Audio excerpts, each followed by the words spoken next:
Good morning guys, मैं स्वागत करता हूं आपके अपने परिवार एग्जाम पर। मेरे दोस्तों, मैं आपके सामने आ चुका हूं पूरी एनर्जी के साथ और हो चुकी है सुबह।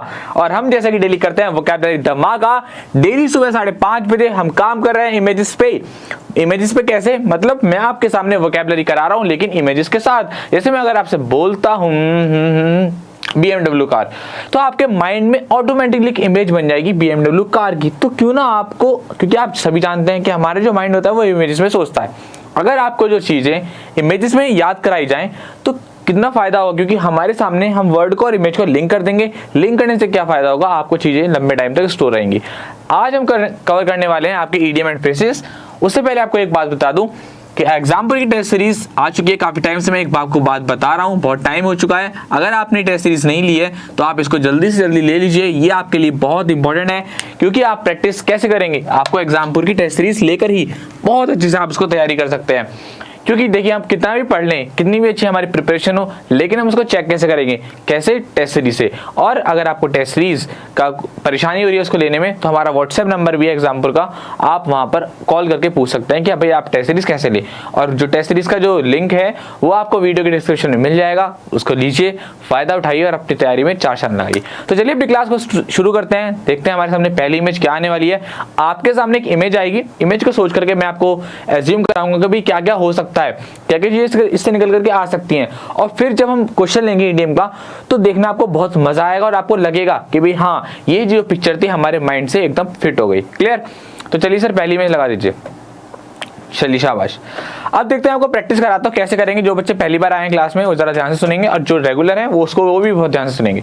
देखिए इमेज है, इमेज में आप देख रहे हैं कि 2 पर्सन है, वो एक सेम बोट में है ना, और ये शायद पानी में फंस गए हैं। तो ये दोनों जो है वो एक सेम सिचुएशन में है। तो ये बात ये इमेज कह रही है कि ये जो है वो एक ही बोट में सवार है और सेम सिचुएशन में है। भाई एक डूबा तो दूसरा भी डूबेगा, और अगर दोनों बच गए तो दोनों बच जाएंगे, है ना। क्योंकि अगर बोट जो है वो नहीं डूबी, नहीं सिंक हुई, तो क्या हो जाएगा, आपको दोनों वो बच जाएंगे। क्लियर हो रही है बात यहाँ तक? चलिए सर क्वेश्चन लगाते हैं।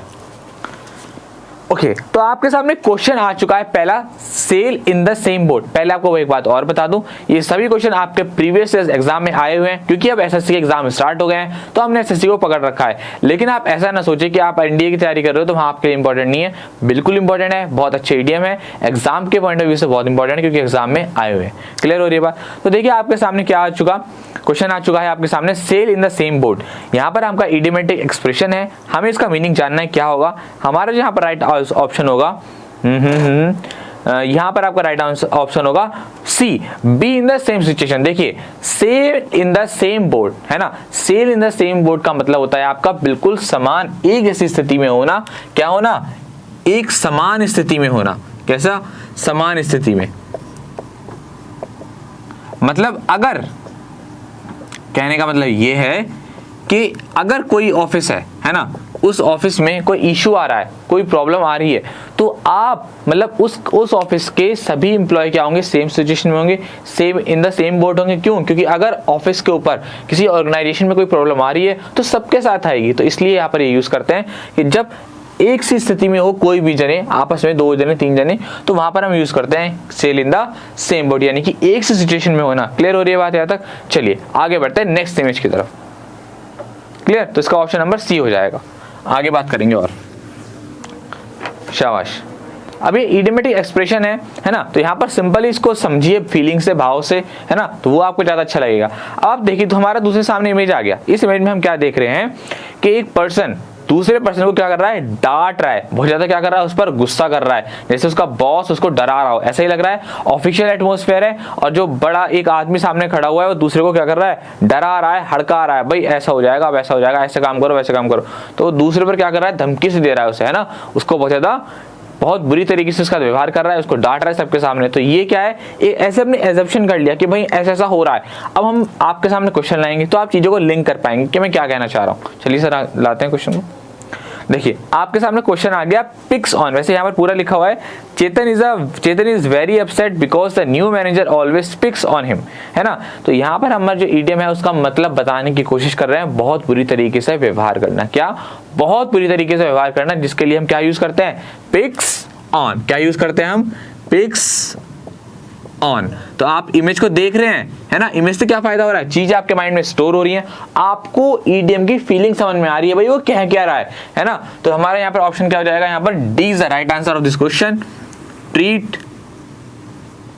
ट्रीट्स बैडली, यानी कि कैसा करना, दुर्व्यवहार करना।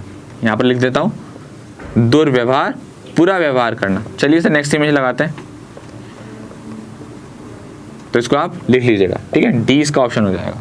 आगे बढ़ते हैं, नेक्स्ट इमेज देखिए, नेक्स्ट इमेज हमारे सामने आ चुकी है। नेक्स्ट इमेज हमारे सामने क्या है, दो दोस्त हैं, बड़े भाई, बड़े अच्छा लग रहा है ना। ऐसे भी आपका भी कोई बेस्ट फ्रेंड होगा, बड़े अच्छे से आप उसको ट्रीट करते होगे। कोई भी आपका बहुत जरूर, हर एक की लाइफ में एक अच्छा सच्चा दोस्त होता है जिसके साथ आप सारी बातें अपने शेयर कर पाते हैं। तो आप इस इमेज को सोचिए और उस दोस्त की इमेज याद करिए जो आपका दोस्त हो, ठीक है। तो चलिए सर क्वेश्चन लगाते हैं। तो आप समझ गए होंगे इस क्वेश्चन की क्या फीलिंग है। चलिए हमारे सामने क्वेश्चन आ गया। तो हमारे सामने क्वेश्चन आया है on good terms. On good terms का हमारा मतलब होता है कैसा, दोस्ताना व्यवहार, कैसा, दोस्ताना, है ना। तो इमेज में देखिए दो फ्रेंड हैं आपस में, वो कैसे हैं, ऑन गुड टर्म्स पर हैं। तो आप अपने दोस्त को याद करिए और ये वाला ईडीएम याद करिए, क्या, ऑन गुड टर्म्स, है ना। ऑन गुड टर्म्स का मतलब क्या हो गया, दोस्ताना, मतलब यारी, यारा तेरी यारी को मैंने तो खुदा माना, है ना, गाना है ना, यारा तेरी यारी को मैंने तो खुदा माना। तो वो किसके ऊपर है, ऑन गुड टर्म्स पर है ना। तो हमारा ऑप्शन कौन सा सही दे रखा है यहाँ पर, B is the right answer of this question, was friendly. चलिए सर नेक्स्ट क्वेश्चन की तरफ बढ़ते हैं, नेक्स्ट इमेज की तरफ। बहुत बढ़िया। चलिए अब देखिए आपके सामने अगला आया हुआ है एसएससी एमटीएस, है ना, का नोटिस आया हुआ है। जैसे कि आप सभी लोग जानते हैं कि कल जो है, कल इसका जो नोटिस है वो रिलीज किया गया था, परसों, ठीक है, नहीं कल किया गया है, सॉरी। तो कल इसका नोटिस हमने रिलीज किया है, मतलब एसएससी ने रिलीज किया है। हमने इसके बारे में बताया है कि भाई क्या क्या इसमें चीजें हैं। अब इसकी वैकेंसी जो है वो आ चुकी है, सबको फॉर्म भरना है और अच्छे से की तैयारी करनी है। एसएससी का फॉर्म है, अच्छा है, इंपॉर्टेंट है। आप ये मत देखिए कि भाई कितने बच्चे इसको फॉर्म भरने, कितना कॉम्पिटिशन होगा, आप सब छोड़िए, आपके लिए क्लासेस के लिए लाई जाएंगी, बहुत सारे बच्चों की डिमांड हो रही है। तो हम इस पर काम करेंगे। इसका जो नोटिस है उसको जा करके देखिए, कल की वीडियो में पढ़ा होगा, आपको मिल जाएगा। और वहां पर जाकर के आपको लगता है कि भाई क्लास लानी चाहिए तो कमेंट कीजिए, ताकि बहुत सारे बच्चे जब इकट्ठे हो जाएंगे तो हमें लगेगा कि वास्तव में जरूरत है और सी क्लास लाई जाएगी। फिलहाल मैं आपको यहाँ बताने की कोशिश कर रहा था कि एसएससी की जो नोटिस आउट हुआ है, तो हमने उसके बारे में आपको सारी डिटेल बता दी कि भाई कैसे फॉर्म भरा जाएगा, कब तारीख होगी, कौन सी लास्ट डेट होगी, एग्जाम कब होगा, ये सारी आपको बातें नोटिस से देख करके बता दी गई हैं। तो यानी कि आपको सारी जानकारी दे दी गई है। चलिए सर आगे बढ़ते हैं। तो मेरा पॉइंट याद रखिएगा, आपको एमटीएस 2019 के बारे में सारी जानकारी दे दी है। क्लियर, क्वेश्चन लगाते हैं सर। चलिए तो देखिए हमारे सामने क्वेश्चन आ गया हमारा, इन्स एंड आउट्स। क्या आ गया आपके सामने क्वेश्चन, इन्स एंड आउट्स। तो मैंने जैसे आपको बताया, सारी डिटेल दे देना, यानी कि सारी जानकारी दे देना, सब कुछ। वहां पर क्या बोलते हैं हम, इन्स एंड आउट्स, यानी कि किसी भी चीज की अगर पूरी जानकारी है, क्या है, पूरी जानकारी, तो वहां पर हम यूज करते हैं क्या, इन्स एंड आउट्स। क्या यूज करते हैं, इन्स एंड आउट्स, यानी कि full detail, full details. Clear हो रही है बात यहां तक। चलिए आगे बढ़ते हैं सर नेक्स्ट क्वेश्चन की तरफ, नेक्स्ट इमेज की तरफ। क्लियर हो रही है बात। तो आप इसको अपनी लाइफ में यूज कर सकते हैं कि मैंने अपने दोस्त से बात करी, उसने मुझे अपनी लाइफ के बारे में सब इन्स एंड आउट्स बता दिया, क्या अच्छा चल रहा है, क्या बुरा चल रहा है, अपनी लाइफ के बारे में सारी नॉलेज दे दी। क्लियर हो रही है बात, बहुत बढ़िया। चलिए अब आपके सामने नेक्स्ट इमेज आ चुकी है। नेक्स्ट इमेज में आप देख रहे हैं कि एक मैसेज है, एक मैसेज लिखा हुआ है, नो रिजल्ट फाउंड, है ना।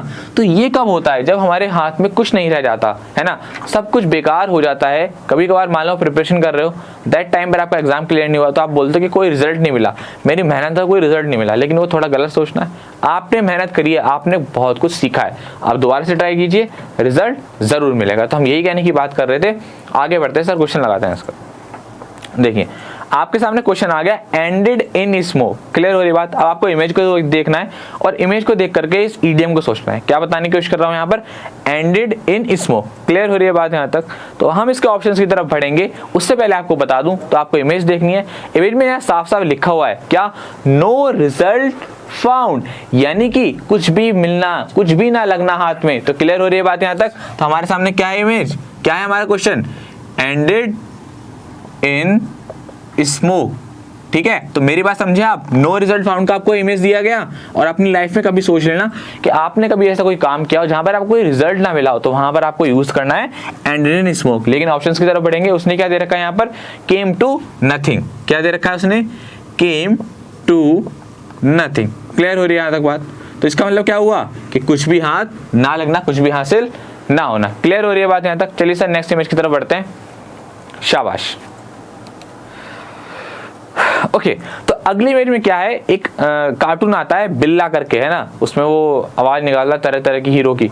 तो वहां पर ये उस वैसे सी किसी इमेज रखी गई है बिल्ले टाइप की, बिल्ला बिल्ला बोलता है उसमें, आपको याद आएगा, आप समझ जाओगे, बहुत सारे बच्चे देखते भी होंगे, मैं भी देखता हूँ, बहुत मजा आता है। तो वहां पर ये जो बिल्ला है ना हमारा वाला, ये बहुत थका हुआ सा महसूस कर रहा है। आप इसको देखेंगे तो उसको देख करके आप खुद समझ जाएंगे, और आप एक ही वर्ड बोलेंगे कि सर इस इमेज को देख करके हमारा माइंड सिर्फ एक ही बात बोल रहा है कि ये बड़ा थका हुआ सा, बड़ा टायर्ड फील कर रहा है।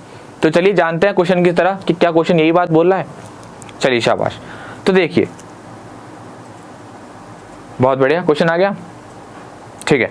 तो देखिए हमारे सामने क्वेश्चन आ गया, क्या, डन अप। क्या आ गया हमारे सामने क्वेश्चन, डन अप। क्लियर हो रही है बात?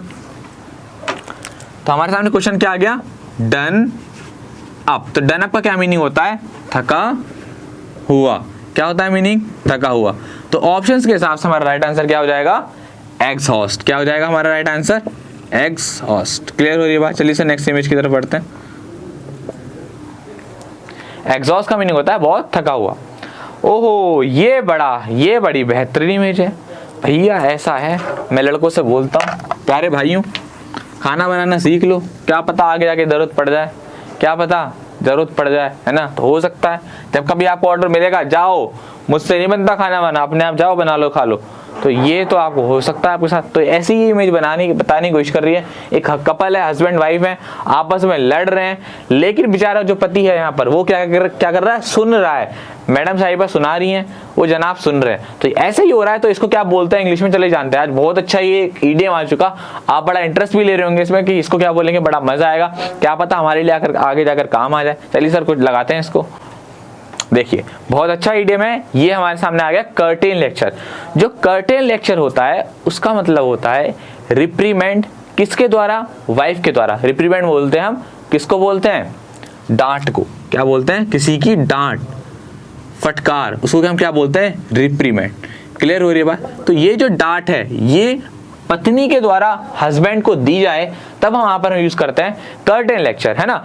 जनरली जो मेन सेंस होता है वो हमारा यही होता है कि एक वाइफ के द्वारा जब हस्बैंड को डांटा जाता है अक्सर, तब जो है वहां पर हम यूज करते हैं कर्टेन लेक्चर। लेकिन यहाँ उसने किसी प्रिंसिपल के सेंस में दिया है तो कोई इशू नहीं है, हम समझेंगे, हम ज्यादा दिमाग यूज नहीं करेंगे अपना, है ना। तो देखते हैं हमारा ऑप्शन यहाँ पर क्या सही हो जाएगा। यहाँ पर हमारा यहाँ ऑप्शन सही है, cautionary talk given in private. यानी कि कॉशनरी से, कॉशन यहाँ पे कॉशन वर्ड सुना होगा, सावधान, है ना। तो ऐसी डांट लगाना जिससे क्या है, अगला बंदा चेतावनी देना, मतलब डांट के थ्रू चेतावनी देना। तो हमारा राइट आंसर क्या हो जाएगा यहाँ पर, C is the right answer of this question. चलिए इसे नेक्स्ट लगाते हैं। वैसे इसको बोलते हैं प्राइवेट रिप्रीमेंड, है ना, a reprimand given to his husband, her husband, है ना, इन प्राइवेट। यानी कि प्राइवेट में अपने हस्बैंड को जाकर के डांटना, वहां पर हम यूज करते हैं अक्सर। इस तरीके से भी आता है, यहाँ पर cautionary talk given in the private दिया है, तो आप इसको भी समझ लीजिए, यानी कि डांट लगाना। क्लियर हो रही है बात? तो आगे बढ़ते हैं। आगे क्या है, दो भाई हैं, बिल्कुल सेम से नजर आ रहे हैं, एक ऐसा लग रहा है बिल्कुल जुड़वा है, और जुड़वा ही है। तो जुड़वा है तो ऑब्वियसली बात है इनके कैरेक्टर भी सेम होंगे, इनकी कुछ आदतें भी सही होंगी। तो चलिए सर क्वेश्चन लगाते हैं इसका, है ना। तो दो भाइयों को देख करके आप एक ही बात बोल सकते हो कि इनका कैरेक्टर क्या है, बड़ा सेम सा है। क्लियर हो रही है बात? शाबाश। तो देखिए हमारे सामने क्वेश्चन आ गया, birds of the same feather. Birds of the same feather का हमारा जो मीनिंग यहाँ पर दे रखा है ना, क्या दे रखा है, पर्सन ऑफ सेम कैरेक्टर। देखिए सेम कास्ट नहीं होगा, कलर नहीं होगा, फेदर नहीं होगा, ये इसने कंफ्यूज करने के लिए दिया है। देखिए और कॉमन सी बात है, बड़ा सेंस अगर आप देखें तो बड़ा जो मतलब बेहतरीन जो आंसर है हमारा वो डी लग रहा है। तो इसलिए हमारा राइट आंसर क्या हो जाएगा, डी ऑप्शन हमारा यहाँ पर राइट हो जाएगा। Birds of the same feather का मतलब होता है कि आदतों में एक सा होना, कैरेक्टरों में एक सा होना। तो यहाँ पर मैं आपको ओरली याद करा रहा हूँ क्योंकि बहुत अच्छे हैं और इनको आप जनरली याद कर सकते हैं। क्लियर हो रही है बात? चलिए सर आगे बढ़ते हैं नेक्स्ट क्वेश्चन की तरफ। नेक्स्ट इमेज हमारे सामने आ चुके हैं। ये बच्चे जो हैं, जैसे कि आप सभी लोग क्या है, लेक्चर को बहुत ध्यान से सुनते हो कि क्या पता अगली इमेज आ जाए। अगली इमेज कौन सी हो, मैं पहले आंसर कर दूं। तो आप लोग ना बहुत ज्यादा चौकन्ने होकर आंसर को सुनते हो। चौकन्ने होकर, जो बढ़िया बच्चे होते हैं, होशियार बच्चे होते हैं, जिनको अपने टाइम की वैल्यू होती है, वो क्या करते हैं, हमेशा चौकन्ने रहकर पढ़ाई करते हैं। चलिए सर क्वेश्चन लगाते हैं। तो क्वेश्चन हमारे सामने आ चुका है। क्वेश्चन हमारे सामने ऑल ईयर्स, क्या है हमारे सामने क्वेश्चन, ऑल ईयर। जैसा कि मैंने बताया सभी बच्चे कैसे हैं, चौकन्ने होकर लेक्चर को सुन रहे थे। तो हमारा राइट आंसर क्या हो जाएगा यहाँ पर, अटेंटिव। यानी कि ऑल ईयर्स का मतलब क्या होता है, आपको क्या होता है यहाँ पर, चौकन्ना। तो बच्चों को देखिए और देखिए, इमेज कीजिए अपने आप को, अपने माइंड में भी जो है वो एक मैपिंग कीजिए कि हम भी जो लेक्चर को बड़े ऑल ईयर सुनते हैं, कान लगाकर सुनते हैं, बड़े ध्यान से सुनते हैं। चलिए सर नेक्स्ट इमेज। चलिए अगला, एक डॉग जो है वो क्या कर रहा है, अपना ब्रेकफास्ट कर रहा है और उसने सारा कुछ फैला दिया। मतलब कैसा कर दिया, बिल्कुल मैच सा कर दिया। तो इसके लिए भी एक ईडियम बना हुआ है। चलिए सर जानते हैं, क्वेश्चन लगा दीजिए। देखिए हमारे सामने क्वेश्चन आ गया, आ डॉग्स ब्रेकफास्ट। क्लियर हो रही है बात। तो आ डॉग ब्रेकफास्ट जो है, इसका जो हमारा मीनिंग होता है, यानी कि इसका जो इडियोमेटिक आंसर होता है वो क्या होता है आपका, देखते हैं, अ टोटल मैश। यस, तो इसका जो पहला ही ऑप्शन दे रखा है, अ टोटल मैश, वो ही हमारा क्या हो जाएगा, राइट आंसर हो जाएगा। मतलब क्या होता है, सब कुछ बिगाड़ देना, अस्त व्यस्त कर देना। क्या कर देना, अस्त व्यस्त कर देना। क्या कर देना, अस्त व्यस्त करना। तो उसको क्या होता है हमारा, अ डॉग ब्रेकफास्ट। ऐसा क्यों दिया गया है, इसको देने का क्या लॉजिक है। कभी भी आप डॉग को खाना खाते हुए देख लेना, नाश्ता करते हुए देख लेना, वो ऐसे झप झप झप झप झप झप खाता है। मेरे पास भी एक डॉग था, जब वो दूध पीता था, खाना खाता था, तो सारे में दूध उसके यहाँ पर, गालों पे, मूंछों पे, सब जगह जो है उसके दूध लग जाता था। तो पूरे में जो है वो फैला देता था। तो इसलिए मैंने याद कर लिया था वहां से। अच्छा, अ डॉग ब्रेकफास्ट का मतलब क्या है, वो क्या कर देता था, खाने को अपने अस्त व्यस्त कर देता। तो हमें याद हो जाएगा यहाँ से, अस्त व्यस्त कर देना, यानी कि अ डॉग ब्रेकफास्ट। क्लियर हो रही है बात। तो चलिए, तो यहां हमने किए अपने इडियम्स आज के, कल में हम कुछ और करेंगे। ऐसे आपके लिए हमेशा लाते रहेंगे। वोकैबुलरी धमाका आपके लिए बहुत इंपॉर्टेंट है। बहुत सारा हमने पैकेज कर लिया है। जो बच्चे आज पहली बार क्लास में आए हो वो प्लेलिस्ट में जरूर जाएं, देखें। और एक बात ना भूलें, आज रात 11 बजे आपके फिलर्स, मैं फिर से बता दूं, बहुत ध्यान से इस बात को, बहुत इंपॉर्टेंट बता रहा हूं। ये 2 क्लास चल रही है आपकी, क्या कहते हैं, एक तो सुबह 5:30 बजे लेता हूं मैं, दूसरी रात को 11 बजे, ठीक है। तो ये आपकी जो क्लास है रात को 11 बजे, आज 11 बजे आपके फिलर्स कराए जाएंगे, ठीक है। कोशिश करूंगा 20 से ज्यादा, लेकिन टॉप 20 आपके फिलर्स होंगे, है ना। और अब की बार जो है इनको लिया गया है, मतलब टॉप आज 20 कराऊंगा। वैसे जो सीरीज है वो टॉप 250 की है, यानी कि जो 250 बहुत अच्छे फिलर्स होंगे जो बार बार एसएससी में आ रहे हैं। कब से कब तक की सीरीज ली है मैंने, 2006 से लेकर 2017 तक की, है ना। तो जो भी बच्चे एसएससी की तैयारी कर रहे हैं, चाहे वो किसी एग्जाम की तैयारी कर रहे हो, ये क्लास बहुत इंपॉर्टेंट होने वाली है, ये सीरीज बहुत इंपॉर्टेंट होने वाली है। तो उसको देखना ना भूलें। कुछ पार्ट्स में हम इसको कवर करेंगे, बहुत मजा आएगा, अच्छे से कवर करेंगे, हर एक कॉन्सेप्ट पर अच्छे से काम करेंगे, ठीक है। तो चलिए मिलेंगे आपसे आने वाली आपकी अगली क्लास में। तब तक के लिए हंसते रहिए, मुस्कुराते रहिए और गुनगुनाते रहिए। जय हिंद, जय भारत।